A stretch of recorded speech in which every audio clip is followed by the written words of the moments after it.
Welcome to today's session and thanks for joining. In these live sessions, I demonstrate a technique for swing trading profitably in any market condition by taking only high probability and low risk 360 degrees trades.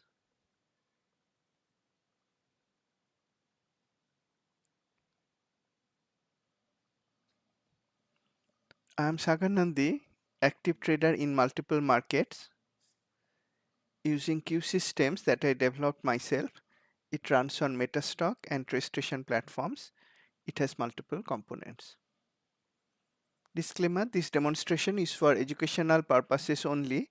I am not an investment advisor. It is not a trade recommendation. Trading involves risk. You and only you are solely responsible for the outcome of your trades. Options trading can be risky. You may refer to the characteristics and risks of standardized options document from OCC to decide if options trading is suitable for you. Let's start with instruments that often move the market. Starting with the dollar index ETF UUP, it is supposed to be inversely correlated with the market, though the inverse correlation does not always work. For past several market recaps, several weeks, I am expressing my view that UUP may continue the uptrend, and indeed it is doing that. It has higher high and higher low. In the last market recap, I mentioned that it was likely that this trend line support would not break, and it did not break. Almost miraculously, it stopped at the trend line support on Thursday, and on Friday little bit went up. If it continues to go up, that will be bullish for UUP, that may put pressure on the market. This inverse correlation does not always work. The other market level instrument that I always study, that is directly correlated with the market, and that direct correlation always works, that is of the Megacap Custom Index.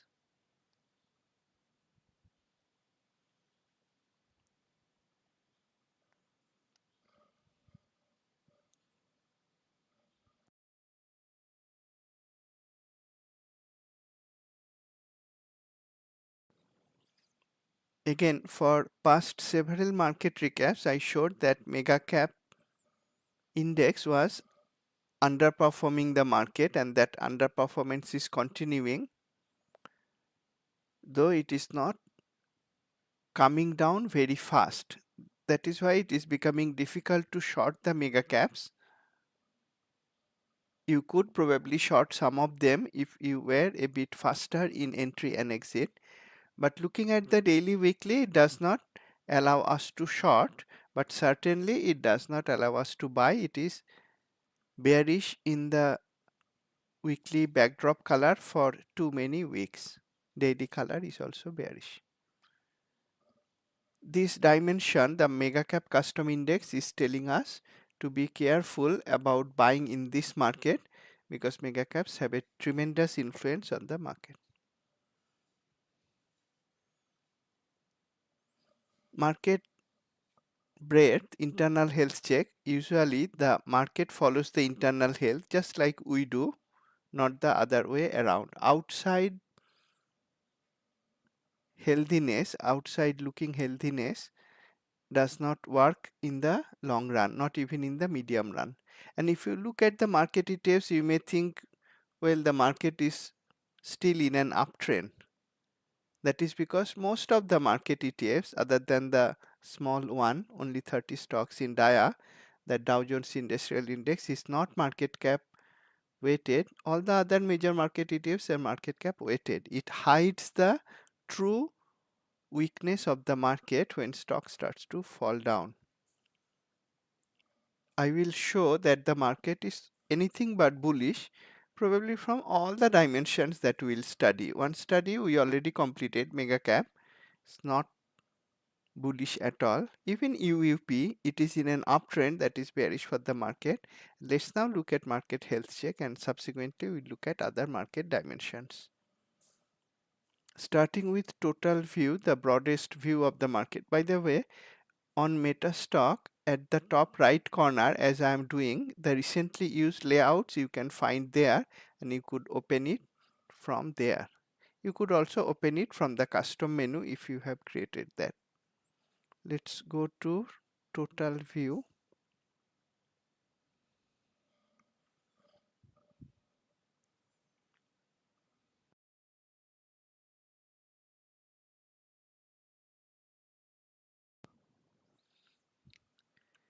The broadest view of the market. The candle chart is going up and it is holding the yellow dash dot line, that is the 50-day moving average. That is all good.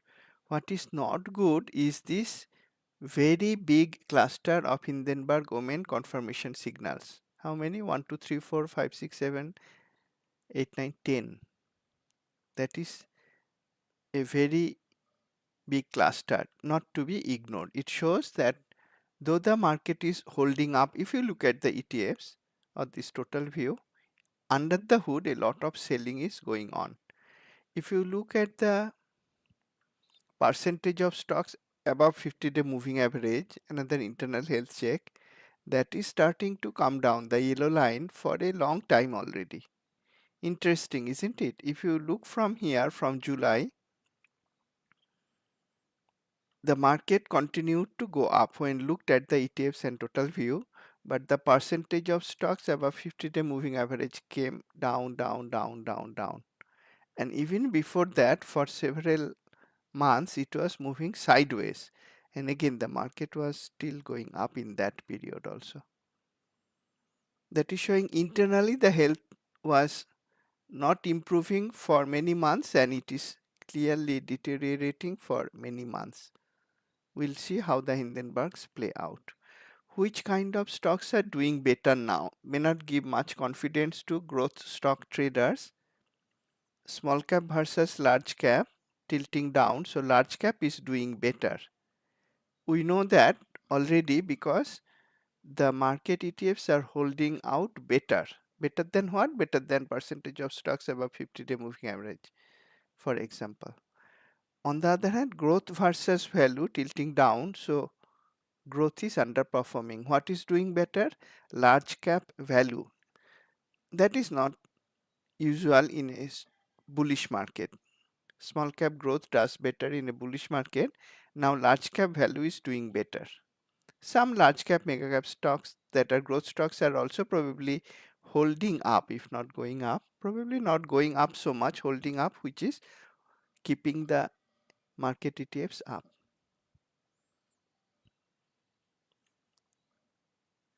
If we drill down into NYSE and NASDAQ to check their internal health, we'll see that the Hindenburgs came in NASDAQ and NYSE both. More reason for concern. I will not go through further drill down to save time. Internal health check, the Hindenburg Omen percentage of stocks above 50-day moving average, and the kind of stocks that are doing better now is not painting a bullish picture of the market. What about external view? This is how most people around the globe see the market. Is that bullish?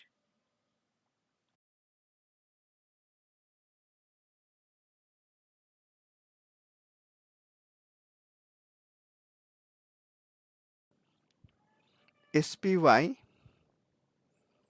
weekly backdrop color is bearish. Daily traffic light color is also bearish. That is clearly not bullish, but the trend line supports very powerful zero lag indicators. They are preventing the SPY coming down. If these trend line supports are broken, it has tried already many times. It was not successful. If they break, that will be clearly bearish for the market. You can see in the momentum chart, the 50-day moving average is also holding. In an uptrend, but it is not bullish if you look at the weekly and daily colors. What does it mean? In an uptrend but not bullish, it means that for swing trading, we are not going to buy a stock like that or ETF like that, though it is in an uptrend. QQQ,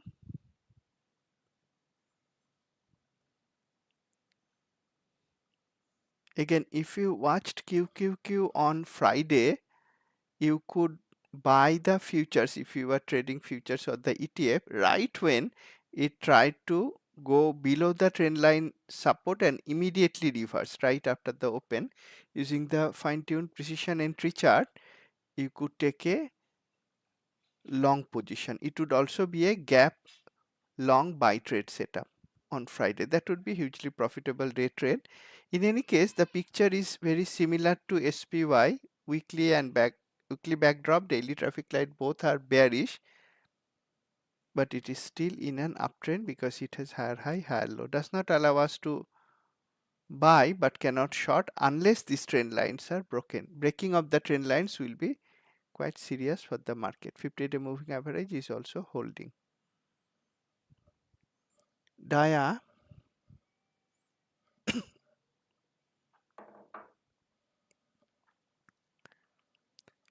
created a false upside breakout in the weekly at the watermark resistance, also had a bearish headwind earlier.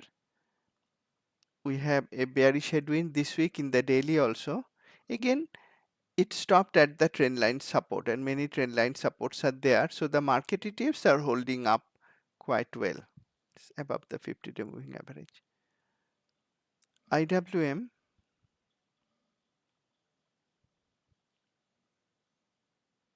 this is not in an uptrend. The only market ETF not in an uptrend. Maybe there is another one that is not in an uptrend. Again, bearish headwind caught the very top.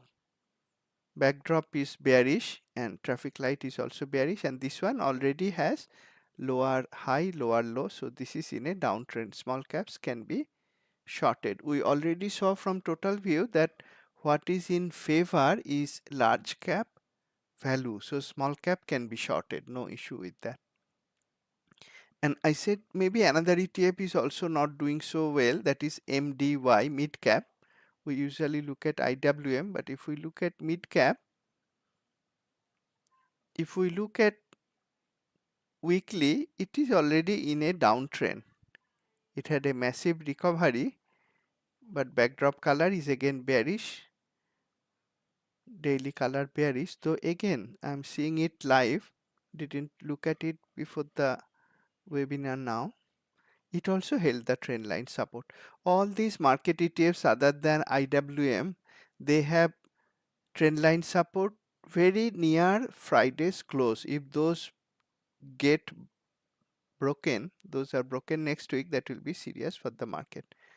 MDY is already below 50-day moving average, and if I go back for IWM,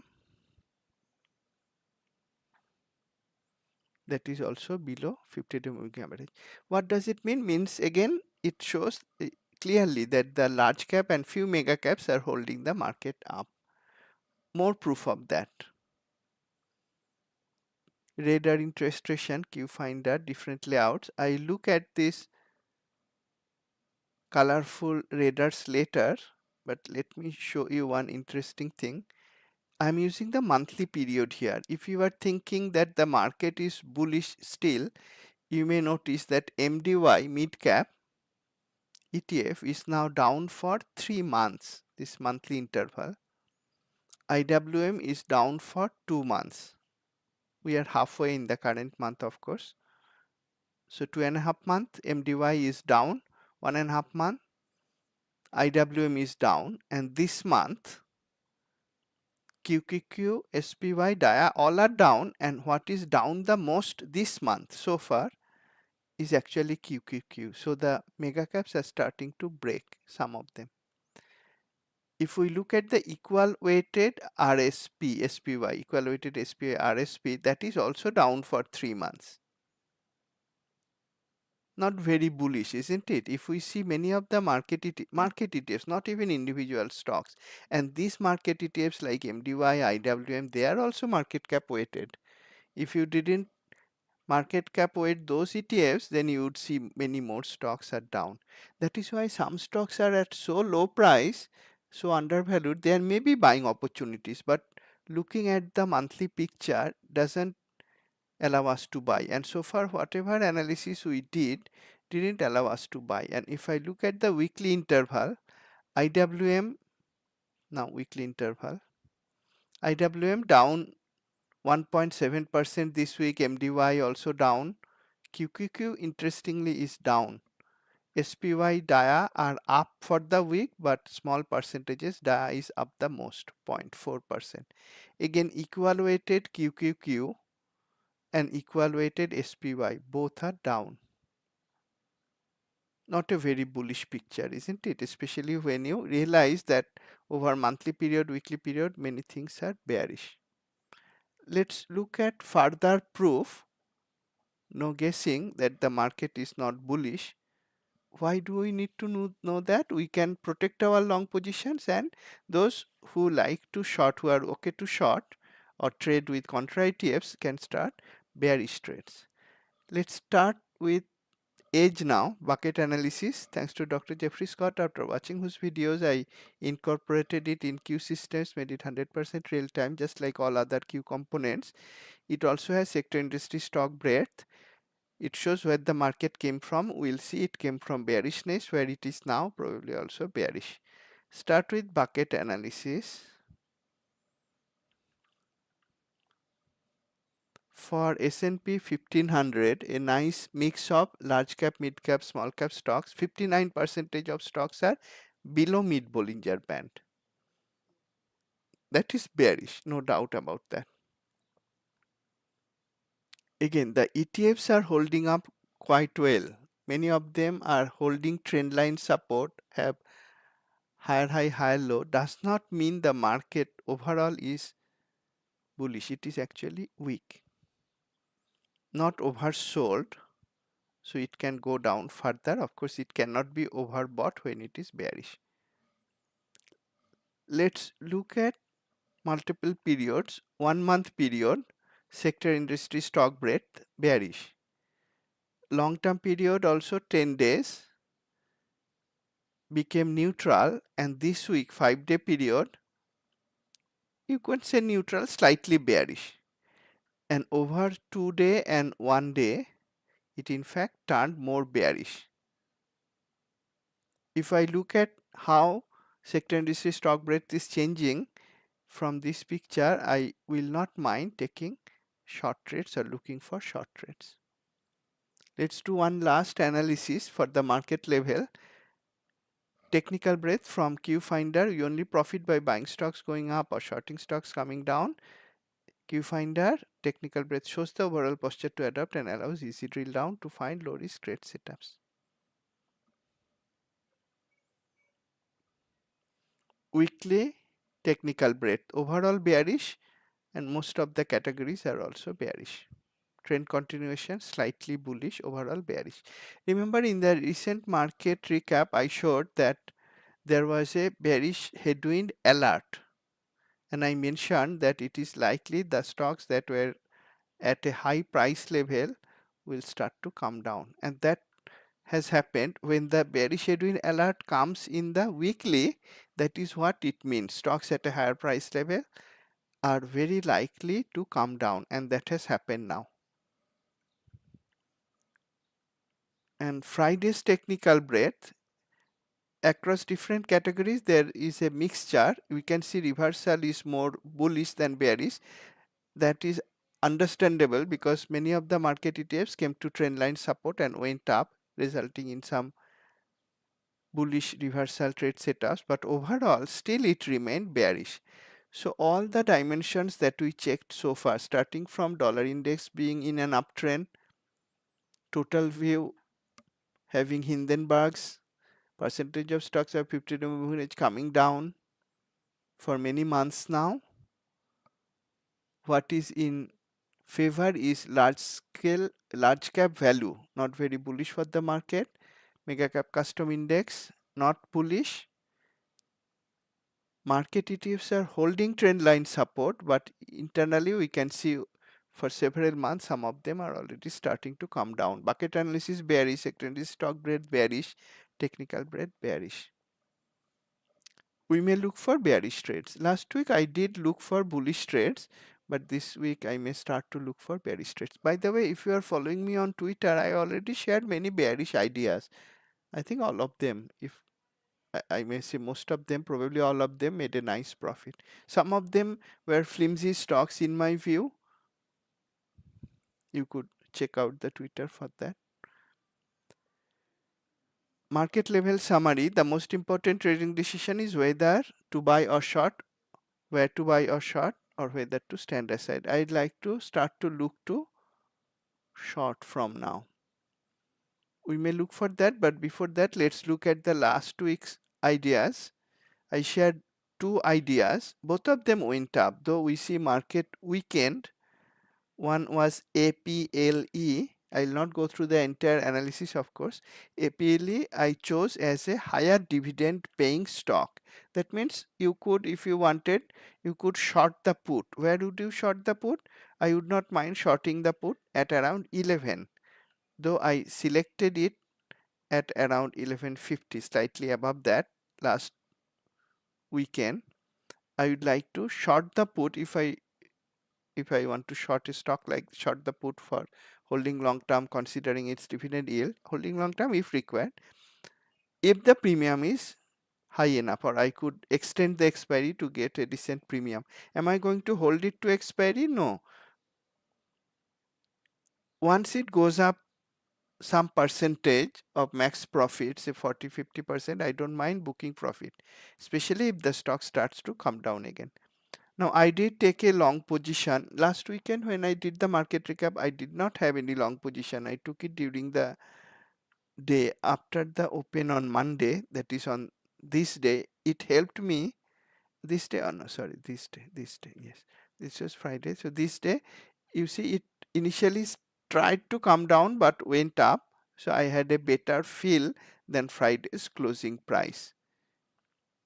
So I took a long position in APLE. I'm still holding a stock long position in APLE. It has high dividend yield, so no issue for me to do that. Even if it comes down, I may hold it just for its dividend. The other stock was not having so much dividend yield. It was an energy sector stock, CVE, and I did a follow up on Twitter also. I identified it last weekend, and on Twitter when it came here, I mentioned that it is at a possible triple top and it would be a nice position to book profit for the swing trade, and I closed the trade already. I'm not holding any position in CVE now. Two trades I shared, again those were not just technical setups, those were 360 degrees trades. They worked well as they usually do. This week's trade ideas. I explained how to read the counts of momentum signals and deforce signals in last market recap. Let's make a good use of that. I already found some stocks here. They have at least 3 momentum or deforce signals, and all of them have at least one trade setup. That is in the setup radar in this is setup Q setup radar, this is Q finder radar, this is Q momentum radar. So setup radar, I can see these stocks having at least one or more trade setups. Some have possible 2 trade setups. You can see that here. All are bearish, by the way. Red color is bearish, and they have at least 3 bearish momentum or 3 bearish deforce signals. And in the Q finder radar, we can see the deforce count and can actually read the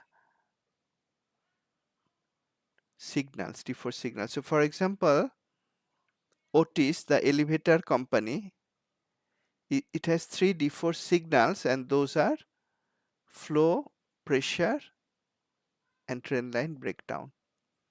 Then in Q momentum, you can read the count and the actual momentum signals that are contributing to the count. So I'm going to look at these stocks, and I'll also explain why some stocks I may prefer over others. I'll probably not go through all of them. Let's look at first one, ELAN. Let's start with its fundamentals.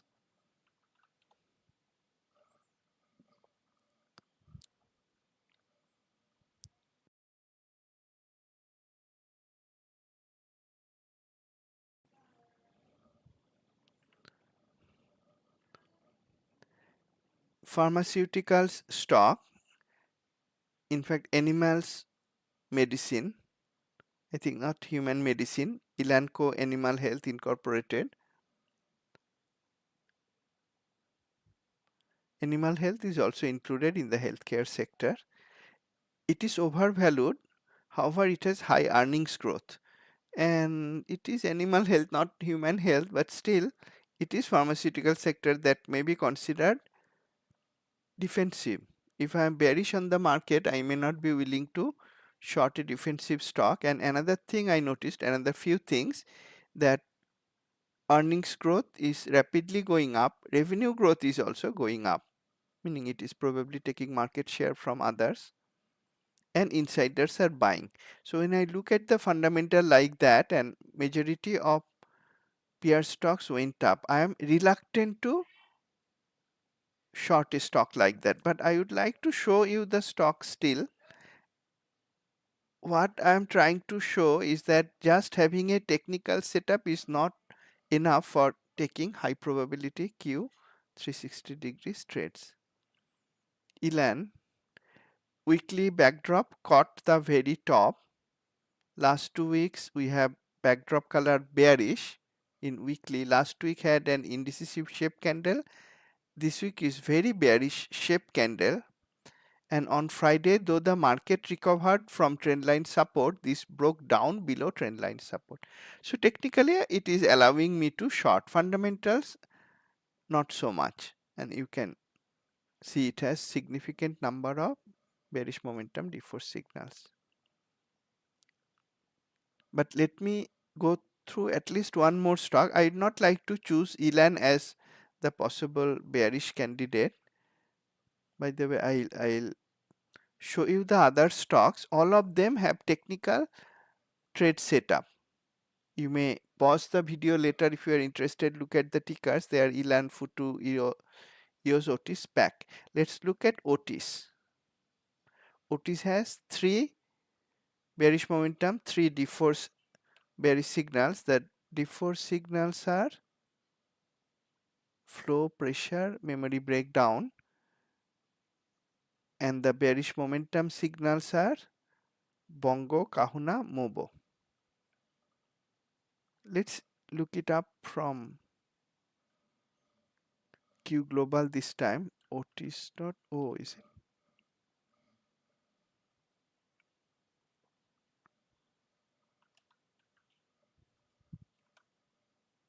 K.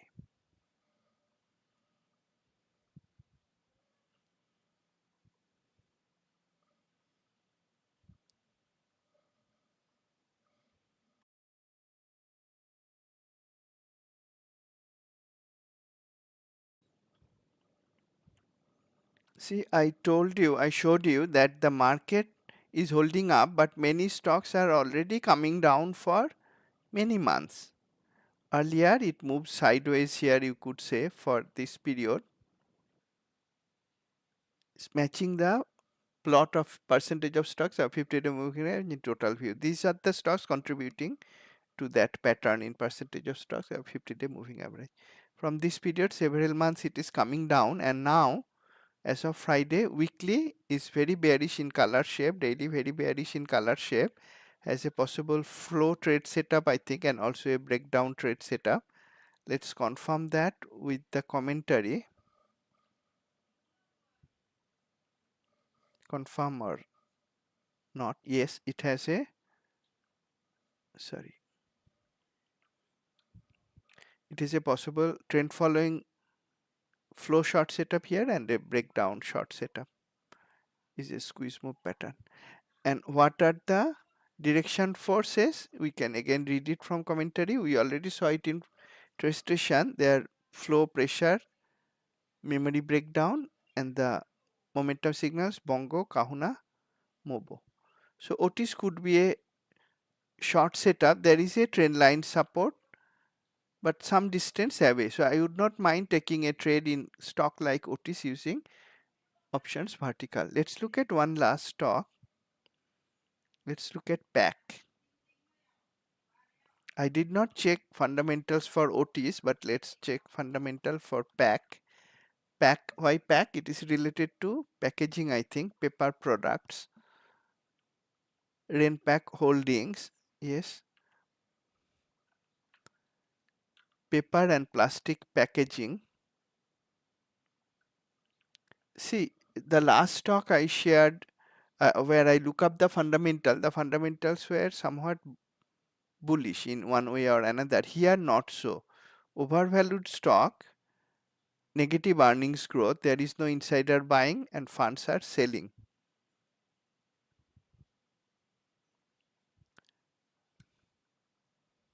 Steadily going down, whether you look at 10-day period, 5-day, 2-day, 1-day. On Friday, when the market recovered from trendline support for the market ETFs, on Friday it fell by massive 6% again. Let's look at its industry score.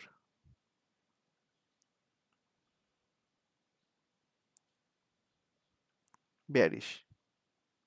Whether you look at strength or massive deceleration, bearish. So this allows me shorting, allows me to short. And now let's look at these stocks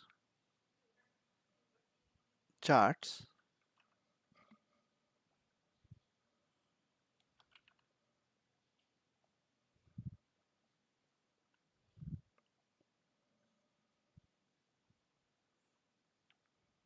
Again, a stock that is already coming down for many months. Before that, sideways move for several months. At the right edge this week, closed right at the bottom. Friday closed right at the bottom. Again, possible, I think, has again a trend following and breakdown short setup. Let's check that out. Yes, again, same thing. Breakdown short setup, trend following short setup in PAC. What are the directional forces? Bearish flow, memory breakdown, bearish fan out. What are the bearish momentum signals? Bongo, kahuna, breakdown. It's very useful to keep the commentary up on a separate monitor. I do that during market hours. And I like this stock because here it just broke below trend line support with a candle body which is not very long relative to this down, even this down or this down or this down. So stop is not very far. This is a 360-degree short setup where the risk is low. You could go through the other stocks, but let me choose PAC as my this week's trade candidate. Bearish setup, and you can see here also interest-station. It is looking quite bearish. The next trend line support is also far away. That is my short candidate. I have no position. I will be happier like it did for APLE last week, but now it should be in the opposite direction. If it opens a little bit higher on Monday or starts to go up on Monday, Tuesday, and starts to come down after that, comes down after going up, then I'll get a better feel for the short. I don't have any open position. This is my trade pick for the week. If you carry out the 360 degrees analysis using Q like that, you will most likely find other trading candidates today, just as you would almost every other day. Thanks a lot for joining. I look forward to seeing you in my next session. Have a great weekend. And as I always say, as this live example is as my tweets that I share always before knowing the results, they show, I'm quite confident they show there is no reason not to do that, trade profitably. Thank you.